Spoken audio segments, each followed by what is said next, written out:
샬롬, 주님의 이름으로 여러분께 문안드립니다. 오늘 말씀은 출애굽기 15장 22절에서 27절 말씀입니다. 먼저 본문을 봉독해 드리겠습니다. 모세가 홍해에서 이스라엘을 인도하매 그들이 나와서 수르 광야로 들어가서 거기서 사흘 길을 걸었으나 물을 얻지 못하고 마라에 이르렀더니 그곳 물이 써서 마시지 못하겠으므로 그 이름을 마라라 하였더라.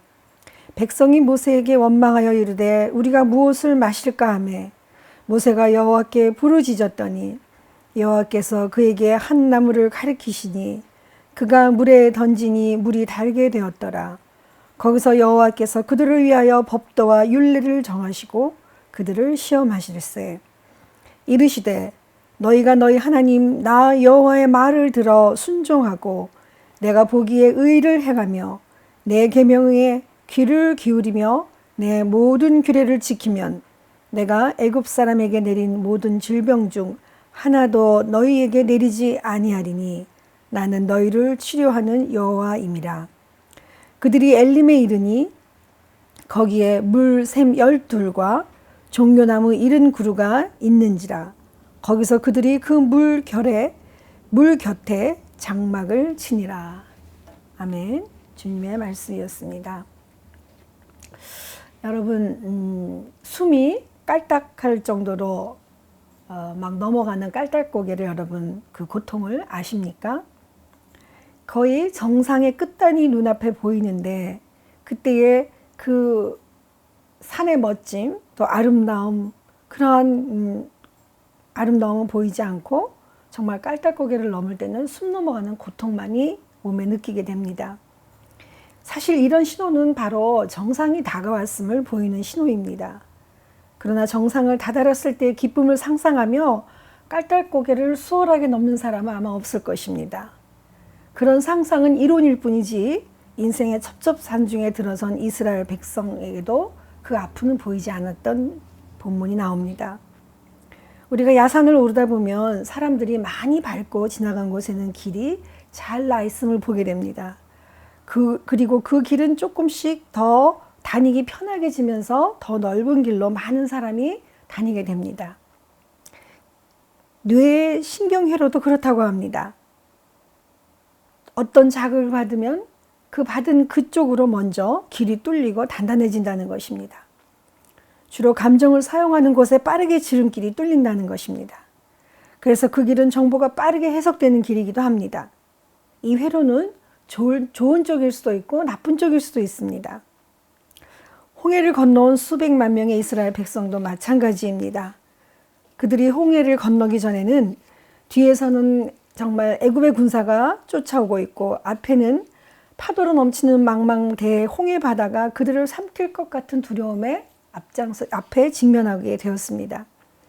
그러나 바다가 갈라지는 홍해의 기적을 경험하며 이제 수르 광야를 거쳐 다다른 그 마라에 그들의 갈증과 탈진은 정말 거의 죽음과 같은 그러한 고통이었습니다. 그런데 이게 웬일입니까? 그 물을 마시자마자 그들에게는 다른 정말 고통스러운 기억의 회로가 발동하기 시작했습니다. 너무 물이 쓴 거예요. 먹을 수가 없었던 것입니다. 그들은 바로 불평과 원망으로 그들의 삶은 새겨지기 시작했습니다. 이제 그들 삶의 앞에 첩초산중으로 닥쳐있는 그들은 어떻게 자기들의 삶을 표현해야 했었을까요? 본문을 들어갑니다. 200만 명이 넘는 그러한 이스라엘 백성들이 홍해를 건너서 수르 광야 사막길을 건너왔습니다. 홍해에서 마라까지 약 53km의 거리라고 합니다. 이 길을 남자와 여자 또 어린아이, 가축, 식솔, 가족들까지 얼마나 많은 물과 먹을 것이 필요했겠습니까? 그러다가 그들은 마라의 물을 발견했습니다. 그러나 그 물은 쓰고 그들은 지칠 대로 지쳐서 지도자인 모세를 원망하고 불평하며 부르짖었습니다. 사실은 여호와께서 가라고 하는 그곳을 가긴 가지만 모세를 따라갈 수밖에 없었습니다. 그러니까 자기가 갖고 있던 모든 소유물과 가축물도 가지고 오라고 하니까 그들과 함께 그 무더운 광야를 건넜습니다. 사막을 넘어오는 동안 먹을 물이 없었습니다. 이것은 꼭 사막에서 물이 없다는 것은 죽음과 고통을 의미하는 것입니다. 아무리 그들이 홍해에 수장된 애굽의 군사를 바라보고 정말 바닷물을 마르게 하셔서 그 바다를 건너오게 한 경험을 정말 했던 그 하나님의 백성들이라 할지라도 사흘을 거의 굶으며 물 없이 이 사막을 걸어왔다는 것은 정말 대단한 일이었습니다. 그들은 거의 죽음과 사지에서 넘어온 그런 사람들이었습니다. 그러다가 발견한 그 마라의 물은 사막의 오아시스였어요. 그런데 물을 먹으려고 입을 댄 순간 그들은 다시 또 인생의 쓴물 앞에, 인생의 질곡 앞에 놓이게 된 것입니다. 어떤 사람이 좋은 부모를 갖지 못해서 자기는 배우자라도 좋은 사람을 만날 수 있을 줄 알았는데 배우자도 또 똑같이 그렇게 너무너무 어려운 사람을 만나게 됐어요. 삶이 고통스럽습니다. 그 생각은 그랬어요. 도대체 내가 무슨 죄를 지었기에 어째서 만나는 사람마다 부모부터 만나는 사람까지 모두 이렇게 나쁜 사람을 만날 수밖에 없을까? 부모 복이 없더니 배우자 복도 없나? 신이 나를 버린 것이 아닐까? 이렇게 생각하는 사람들이 있습니다. 이것을 강박적 순환이라고 오은영 박사는 화해에서 말했습니다. 어릴 때 받은 상처나 충족되지 않은 욕구를 채우려고 할 때 같은 패턴의 실수를 반복한다는 것이에요. 이스라엘 백성들은 애굽의 노예로 살아왔던 사람들입니다. 그들은 사실 노예로만 살았기 때문에 스스로 뭘 결정해 본 것이 없어요. 늘 주인이 하라는 대로만 했어야 됐고 늘 주인에게 물어야 했습니다. 그들은 사실 모세가 앞장서서 애굽을 탈출해야 된다고 했기에 따라온 정말 물 건너온 자들, 히브리인들이라는 그러한 정말 별명을 듣고 살아온 그런 사람들이었습니다. 그렇게 그들은 생각했을 거예요. 내가 애굽의 노예로 태어나서 잘못 태어나 주인 잘못 만나서 이 고생을 하는 줄 알았는데 이제 광야까지 끌려나와서 모세라도 이 지도자라도 잘 만날 줄 알았더니 그게 아니라 이제 이 인생이 잘 풀려야 되는데 어떻게 이렇게 무슨 죄가 많아서 내 가족까지 가축까지 다 데리고 나와 이 광야에서 먹지도 못하고 물도 못 먹고 내가 죽어야 한단 말인가, 이런 생각에 빠지지 않았겠습니까? 그들은 다시 모세를 원망에 가득 찬 눈으로 흘겨보고 정말 고통스러워했습니다. 그렇다면 이 이스라엘 백성들은 지금까지 믿고 따라온 백성들에게 어떻게 했을까요? 여러분 같으면 어떻게 모세에게 대항했을까요? 뭐라고 부르짖었겠습니까? 이곳 마라는 사실 이스라엘 백성이 홍해를 도하온 후 첫 번째로 만난 휴식처라고 할 수 있습니다. 그래서 이곳은 사실은 모세의 샘물이라는 그곳과 아주 가까워서 유사한 곳이라서 당연히 물이 있었습니다. 그런데 여기 또 와디 현상으로 비가 많이 오면 또 물이 넘쳐나고 비가 적게 오면 사막과 같은 그런 지역이었다고 합니다. 그런데 그런 기대와는 달리 지금도 베두인족에 의하면 이쪽 물이 제일 질이 나쁜 곳으로 알려져 있다고 합니다.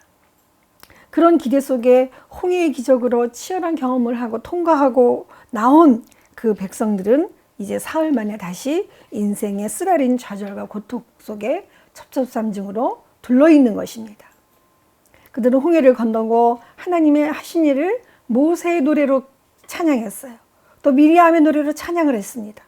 그런 찬양을 기쁨으로 나눈 그런 사람들입니다. 그러나 기쁨을 나눈 지 사흘 만에 좌절이 도달했습니다. 그러자 그들은 다시 한번 모세를 원망하고 노예로 살아온 그들의 근성 속에 그들은 직접 하나님을 대면하여 자신의 의사를 표현할 수 있는 훈련을 한 번도 해본 적이 없어요. 그래서 그들은 지금 이제 광야 훈련의 시작인 이 수르 광야에서 하나님께 직접 기도하며 탄원할 수 있는 성숙된 사람들이 아니었기 때문에 이들은 모세를 원망하는 것입니다. 그들이 아무리 원망과 호소를 할지라도 모세의 중보 기도가 없으면, 모세의 탄원이 없으면 하나님의 음성을 들을 수가 없었습니다. 그렇다면 이 강박적 순환고리를 어떻게 끊을 수가 있겠습니까? 일반적으로 사람들은 자신의 문제를 놓고 회피하거나 과거로 돌아가기가 그쪽으로 가기 훨씬 편하게 생각합니다. 노예 회로가 잘 닦아질 길로 가는 게 훨씬 익숙하기 때문에 그런 것입니다. 어떤 문제에 앞서서 그 문제를 갖고 잘 성찰하고 여기에 부족함을 내가 먼저 깨닫는 객관적인 눈을 갖기보다는 먼저 불평과 불만을 먼저 표시하게 돼 있어요. 이것은 이런 정말 성숙한 사람이 되기 위해서는 우리가 하나님 앞에 직접 대면해야 될 그러한 용기가 있을 때 가능한 것입니다. 하나님 앞에 선다는 것은 두려움을 수반합니다. 하나님 앞에 선다는 것은 즉 두려움을 직면할 수 있을 때 내가 늘 하던 그런 불평과 불만의 선택이 아니라 하나님께서 주시는 지혜를 얻을 수가 있는 것입니다. 하나님께서는 이제 그것을 아시고 모세를 통해서 모세가 탄원하고 간구할 때 그를 통해서 하나님의 음성을 들려주셨습니다. 출애굽기 15장 26절을 읽어보겠습니다. 너희가 너희 하나님 나 여호와의 말을 들어 순종하고 내가 보기에 의를 행하며 내 계명에 귀를 기울이고 내 모든 규례를 지키면 내가 애굽 사람에게 내린 모든 질병 중 하나도 너희에게 내리지 아니하리니 나는 너희를 치료하는 여호와임이라 하는 것이었습니다. 이는 모든 질병으로부터 이스라엘을 안전히 보호하시겠다고 하는 약속에 앞서 이스라엘에게 당신의 율로와 법대를 순종하면 의롭게 살게 살 것이라는 그러한 의롭게 살려고 한다는 그러한 그 요구하시는 조건문이 있습니다. 이제 하나님은 이스라엘 백성에게 물, 음식, 그러한 사소한 것들만 필요를 채우시는 그것으로 만족하는 것이 아니라 이제 하나님과 이스라엘 백성의 관계를 좀 더 하나님 뜻에 순종하며 살아가고자 하는 그 경건한 마음을 거룩하게 살아내기를 바라는 백성들에게 보이시는 하나님의 속내가 여기 있는 것입니다. 그렇다면 이스라엘 백성들에게 하나님의 약속과 기대가 이스라엘 공동체를 향하여 어떻게 이루어지고 있으면 여러분 궁금하지 않으십니까? 마지막으로 봅니다.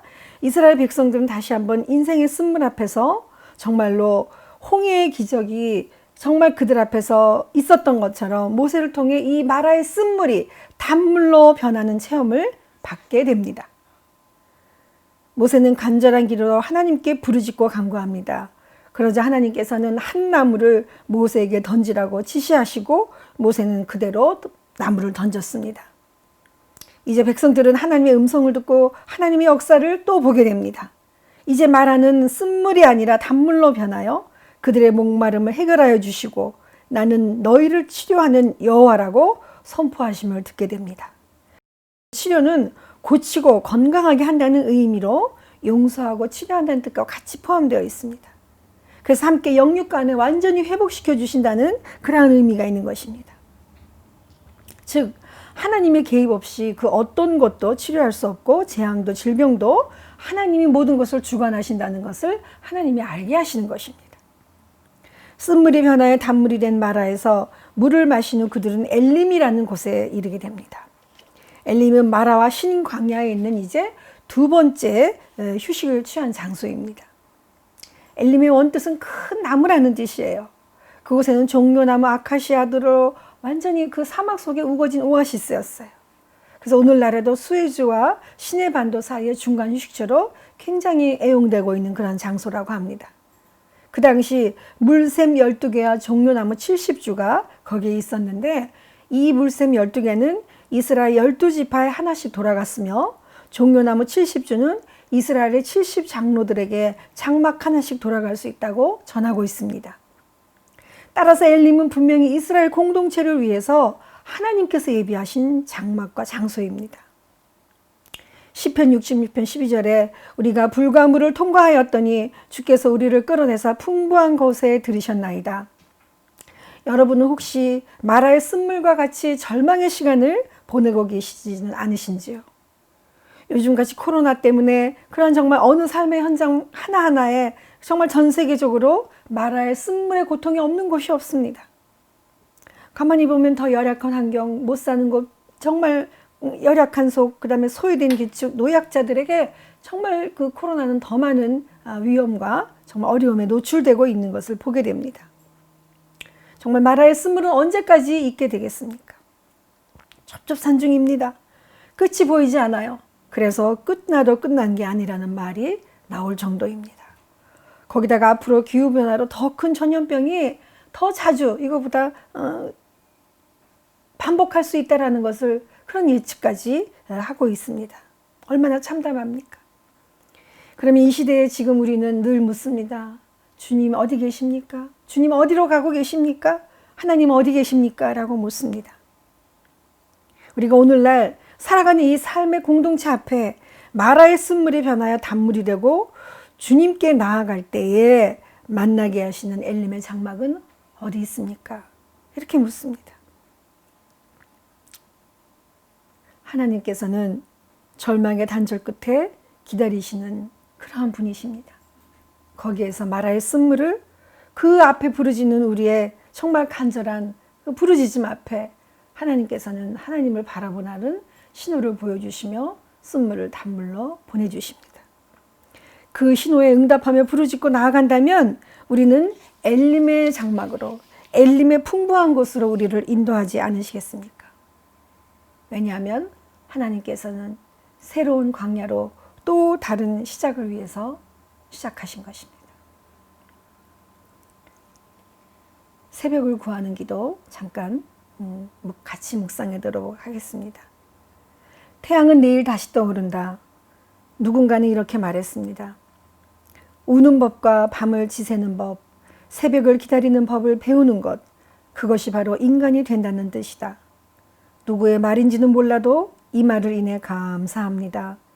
기도하오니 그렇게 사는 법을 가르쳐 주셔서, 자기 연민에 빠지지 않으면서 우는 법을 가르쳐 주소서, 어둠 속에 벌벌 떨면서도 밤을 지새는 법을 가르쳐 주소서, 밤을 지나본 적이 없는 사람이 던지는 멋있는 낙관론이 없어도 새벽을 기다리는 법을 가르쳐 주소서. 기도하겠습니다. 전능하신 아버지 하나님, 이처럼 2020년 정말 우리가 상상하지 못한 시간들이 지나 이제 2월의 중순까지 들어오게 됐습니다. 하나님, 하나님께서는 우리를 너무 잘 아시기에 우리가 지금 처해 있는 모든 현장 속에 숨죽이며 우리를 기다리시는 주님의 음성을 다시 한번 듣게 하시오니 감사합니다. 하나님, 우리는 큰 일을 해내고 왔다고 생각하여 안주하려고 하오니 우리 앞에 인생 앞에 다시 마라의 쓴물이 닥쳤습니다. 하나님, 우리는 갈 바를 알지 못하여 인생의 질곡 앞에 정말 첩첩산중에 갇혀있는 어린 새처럼 우리는 울부짖고 있습니다. 하나님, 우리를 불쌍히 여겨 주시옵소서.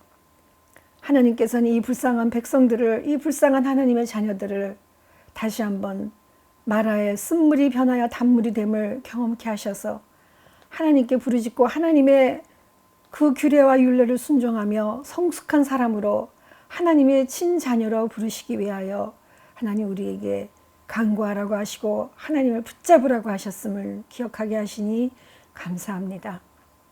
너희가 불가물을 통과하였더니 풍부한 곳으로 들여주신다고 하신 약속의 말씀을 믿고 주님 앞에 무릎 꿇고 나왔습니다.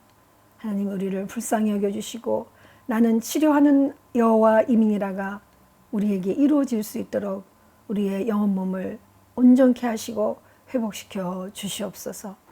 그 풍부한 곳에 들린 엘림의 장막 안에 아버지, 우리가 정말 하나님의 율례와 규례를 지키며 하나님께서 허락하신 하나님의 사람으로 온전히 변화되어 아버지 하나님 새하늘 새 땅 가나안 땅으로 들어가는 귀한 하나님의 백성으로 준비하는 하나님의 귀한 자녀들이 다 될 수 있도록 주님 역사하여 주시옵소서.